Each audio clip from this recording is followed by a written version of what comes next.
پھر آیت نمبر 203 ہے، اللہ تعالیٰ فرماتے ہیں وَاذْكُرُوا اللَّهَ فِي أَيَّامٍ مَّعْدُودَاتٍ، اور یاد کرو اللہ تعالیٰ کو ان گنتی کے چند دنوں میں۔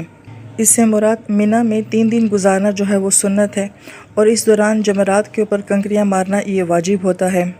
مَن تَعَجَّلَ فِي يَوْمَيْنِ فَلَا إِثْمَ عَلَيْهِ، پھر جو شخص 2 ہی دن میں جلدی چلا جائے اس کے اوپر بھی کوئی گناہ نہیں ہے۔ وَمَن تَأَخَّرَ فَلَا إِثْمَ عَلَيْهِ، اور اگر کوئی 2 دن کی بجائے 3 دن وہاں پہ رکنا جائے تو اس میں بھی کوئی گناہ نہیں ہے۔ یعنی حج کرنے کے بعد اگر کوئی 12 تاریخ تک جو ہے وہ منی میں رکتا ہے اور پھر چلا جاتا ہے، اس کی بھی اس کو اجازت ہے، اور اگر کوئی 13 تاریخ کو بھی وہاں پہ رکنا چاہتا ہے تو اس میں بھی کوئی مسئلہ نہیں ہے۔ پھر اللہ تعالیٰ فرماتے لِمَنِ اتَّقَىٰ، مگر یہ اس کے لیے جو تقوی اختیار کرے۔ اس کا کیا مطلب ہے؟ یہاں پہ خوبصورت نفسیاتی پہلو کو بیان کیا گیا ہے کہ جب انسان کوئی بہت اہم کام کر رہا ہوتا ہے تو وہ جسمانی لحاظ سے، ذہنی لحاظ سے، نفسیاتی لحاظ سے جو ہوتا ہے وہ ایک ٹینشن میں ہوتا ہے، اس نے اپنے آپ کو روکا ہوا ہوتا ہے۔ لہٰذا حج کے دنوں میں انسان جب احرام باندھتا ہے تو بہت ساری حلال چیزوں کے ساتھ بھی رک جاتا ہے، تو گویا کہ وہ اپنے اوپر بڑا جبر کر رہا ہوتا ہے، ایک مشکل وقت گزار رہا ہوتا ہے، اور جب وہ کام پورا ہو جاتا ہے تو انسان ریلیکس ہو جاتا ہے۔ تو یہاں پہ یہ کہا جا رہا ہے کہ 10 کو تو آپ کا حج مکمل ہو گیا ہے، اس کے بعد اگر آپ تقوی رکھ سکتے ہیں کہ اس جگہ کا احترام اور حج کا سارا احترام اگر آپ برقرار رکھ سکتے ہیں تو آپ اس جگہ کے اوپر سٹے کریں، چاہے 2 دن کریں یا 3 دن کریں۔ لیکن عموماً ایسا ہوتا ہے کہ جب آپ کا اہم کام پورا ہو جاتا ہے، آپ ریلیکس ہو جاتے ہیں، تو پھر آپ کے لیے اس کام کو مزید جاری رکھنا مشکل ہو جاتا ہے۔ اس کی بہترین مثال جو ہے وہ احد کے مقام پہ تھی۔ مسلمان دیکھ رہے تھے کہ ہم جنگ جیت رہے ہیں، اور آلموسٹ مسلمان جنگ جیت چکے تھے، تبھی وہ صحابہ کرام پہاڑی کی چوٹی سے نیچے آئے، اور اس وقت میں انہوں نے بیک سے حملہ کر دیا اور مسلمانوں کو بہت نقصان ہوا۔ یہ دیکھیں، ایک نفسیاتی پہلو اس طریقے سے ہے کہ جب ہمارا کام پورا ہونے والا ہوتا ہے یہ تو اس وقت انسان تھوڑا سا ڈھیلا پڑ جاتا ہے، تو یہ اس کیفیت کو جو ہے وہ یہاں پہ بیان کیا گیا ہے کہ اللہ فرماتے ہیں کہ تم منی میں رکنا چاہو تو رک سکتے ہو، اگر تم اس معیار کو اور اس تقوی کو اگر برقرار رکھ سکو۔ اور چونکہ ہر انسان کی نفسیات جو ہوتی ہے وہ ایک جیسی نہیں ہوتی ہے، لہٰذا انسان اپنی نفسیات کو دیکھ کے، اپنے تقوی کے معیار کو دیکھ کے جو ہے پھر فیصلہ کرے کہ آیا کہ وہ اس سنت کو نبھا سکتا ہے یا نہیں نبھا سکتا ہے۔ اور پھر اللہ تعالیٰ فرماتے ہیں وَاتَّقُوا اللَّهَ، اللہ تعالیٰ کا تقوی اختیار کرو، وَاعْلَمُوا، اور جان لو، أَنَّكُمْ إِلَيْهِ تُحْشَرُونَ، کہ تم سب کو ایک دن اس کی طرف اکٹھا کیا جائے گا۔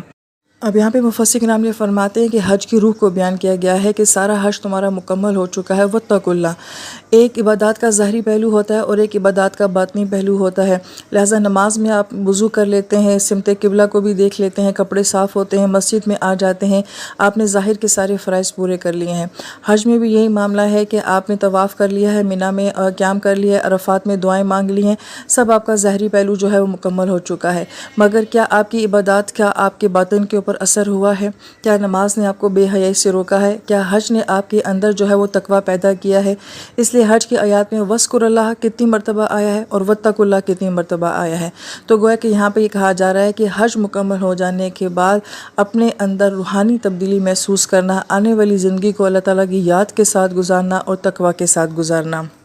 جب ہم تفسیر پڑھتے ہیں تو ہمیں یہ بات سمجھ آتی ہے کہ اللہ تعالیٰ ہر عبادت سے ہمارے اندر ایک خاص قسم کی صفت کو جو ہے وہ پیدا کرنا چاہتے ہیں، تو گویا کہ ہر عبادت کا ہمارے اوپر روحانی طور پر ایک اثر ہوتا ہے۔ یہاں پہ ایک ورلڈ ریکارڈ بنانے والا شخص جو کہ غیر مسلم تھا، اس نے کہا کہ میں سائیکل کے اوپر پوری دنیا کا چکر لگاؤں گا، تو ایک بیگ میں اس نے اپنی تمام خاص ضروریات رکھ لی، اور پھر جب اس نے پوری دنیا کا چکر لگا لیا تو اس نے کہا کہ میں ڈپریشن کا شکار ہو گیا، اور میرے اندر یہ سوچ آئی کہ اگر میں یہ 3 ماہ جو ہے اپنی بہت ساری چیزوں کے بغیر بڑے اچھے طریقے سے گزار سکتا ہوں، تو پھر میں نے اپنی زندگی میں اتنا سب کچھ کیوں جمع کیا ہوا ہے؟ لہٰذا اس نے اپنا جتنا بھی ایکسٹرا سٹف تھا، اپنی چیزیں تھی، سب کچھ جو تھا اس نے اپنی زندگی سے نکال دیا۔ گویا کہ ایک غیر مسلم کو اپنی اس جرنی سے، اپنے سفر سے جو ہے یہ ساری بات سمجھ آ گئی۔ اسی طریقے سے حاجی بھی تو یہی سفر کرتا ہے، اور اس میں وہ سب کچھ چھوڑ جاتا ہے، اپنا وطن چھوڑتا ہے، اپنا گھر چھوڑتا ہے، اپنے رشتے ناطے چھوڑ کر جاتا ہے، اور بہت کچھ احرام کی حالت میں اس کے لیے باقی حلال چیزیں بھی جو ہیں وہ حرام ہو جاتی ہیں، اور اس طریقے سے وہ 10 دن گزارتا ہے۔ تو اللہ تعالیٰ یہ پریکٹس ہمیں کیوں کرواتے ہیں کہ اگر تم اتنے دن جو ہے ان چیزوں کے بغیر رہ سکتے ہو، تو پھر ہم لوگ حج سے واپس آنے کے بعد ان چیزوں کے بغیر کیوں نہیں رہتے ہیں؟ اسی طریقے سے اگر ہم رمضان میں حلال چیزیں کھانا چھوڑ دیتے ہیں تو پھر رمضان کے بعد ہم حرام کھانا کیوں نہیں چھوڑ سکتے ہیں؟ اس لیے ہر عبادت کا ایک خاص مقصد ہے، اور اس آیت مبارکہ میں یہی کہا جا رہا ہے وَاتَّقُوا اللَّهَ۔ اور پھر اس آیت مبارکہ میں جو تحشرون کا لفظ آیا ہے، قرآن پاک میں دو طرح کے الفاظ آتے ہیں، یجمعون اور تحشرون۔ تحشرون کا مطلب ہوتا ہے کہ جانوروں کو اکٹھا کرنا، اور یجمعون کا مطلب ہوتا ہے انسان کو عزت کے ساتھ اکٹھا کرنا۔